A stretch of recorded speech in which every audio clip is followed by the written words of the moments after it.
Welcome, Lumineers and fans of the happiest card game on earth. I won't lie to you, at time of recording, it is the wee hours of the morning. I kind of made a rule to myself that I would do one of these videos every time we got 3 or 4 cards, because I felt like that was a decent amount to talk about as we get towards the launch of Lorcana in a few weeks' time. And today we got 2 cards, and I was all ready to head to bed and get ready nice and fresh for a new video tomorrow.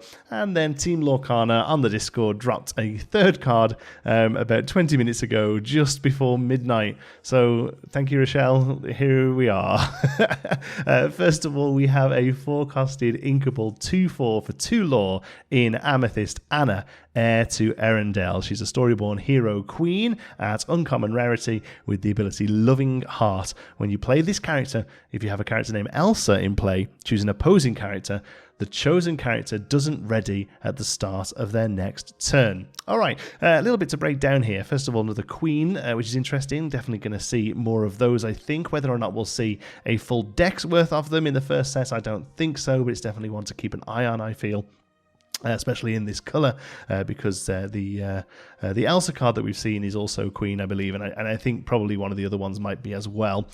So, first of all, it does say Elsa and not Elsa Snow Queen, which I think is the one that we have already. Meaning Anna will work with the other Elsas that we're pretty sure we're getting. First of all, there is one called Queen Consort. Queen Regent it is, that was mentioned in the quick rules text, I believe, of the game. And then also the Elsa that is on the artwork for some of the accessories of the first set. She is Elsa Spirit of Winter, so they're both coming as well at some point, and Anna is going to be able to look for any of them to get her ability here. So what is her ability doing? She's able to choose an opposing character, so any character that doesn't have ward, and then basically they're going to be stunned. They're not going to be able to untap or ready at the start of their next turn. Really good for sort of shutting down some of the bigger combo pieces or some of the really big lore-hungry guys like Mickey Mouse Brave Little Tailor, or something like Mulan, or Prince Ali, Ali King of Thieves even, excuse me.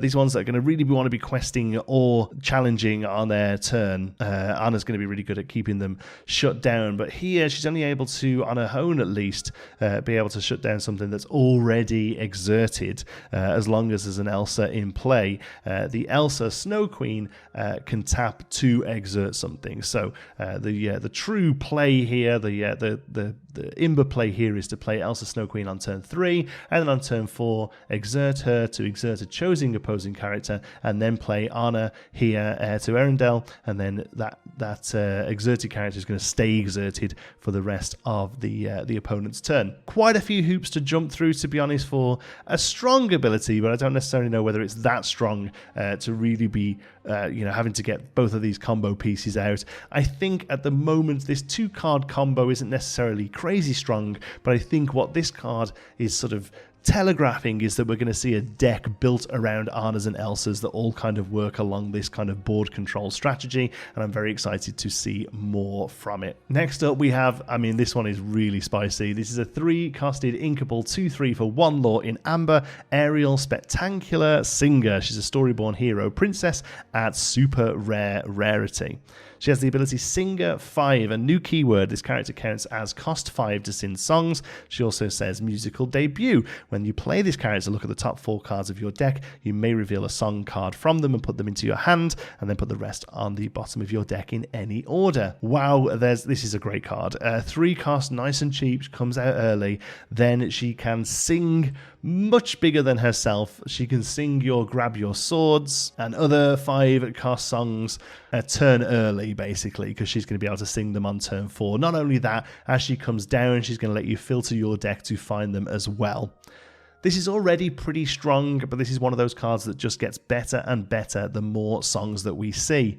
So far, we've only had 2 Amber songs, Be Our Guest and Part of Your World, both only 2 and 3, so this Ariel could normally sing them without this ability, but as I say, grab your sword and let it go. She's able to sing those out of the gate a whole turn early, and I'm sure we're going to see some other songs as well. There was an Amber Hakuna Matata art revealed ages ago that we haven't seen the card for yet, so there's a good chance maybe that's a 5 cost.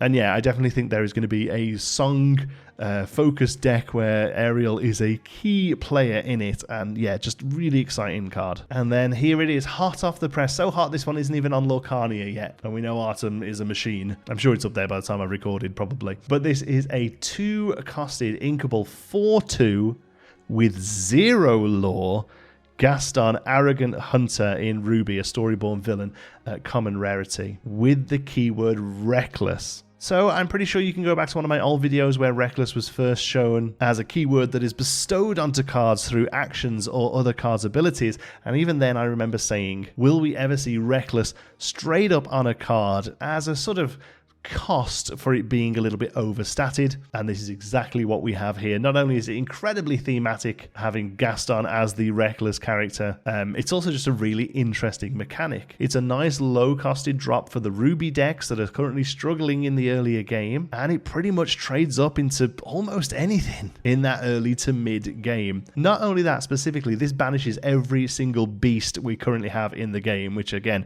is just one of those chef's kiss flavor points for this game. It's incredible. But yeah, there's no lore on this guy because you just can't quest with him. He must challenge if able. So you are going to be able to exert him for other things. You know, he's going to be able to sing cheaper songs. But for the most part, this guy's going to come down and just swing into something and give yourself a good trade up. Not only that, it finally lets us know what LeFou is up to. LeFou was revealed quite a while ago now, but he specifically refers to the Gaston card. If you have a character named Gaston in play, you can play 1 less for this character. So a God Hand is Gaston and loads of LeFous. Gaston comes down on turn 2, and on turn 3 you could play 3 of these guys for 6 lore on the board, which obviously is pretty crazy, but still nice to see the combo there. And once again, remember LeFou here only says Gaston, not Gaston Arrogant Hunter, so we can assume that other Gastons are coming and will work in this package as well. There's definitely some space for other Gastons, although some of the colours are starting to get filled up now as we head into release. So there you go, 3 new card reveals. One of them, the ink is still wet. I'm going to throw this one up on YouTube and go to bed. Until the next one, be good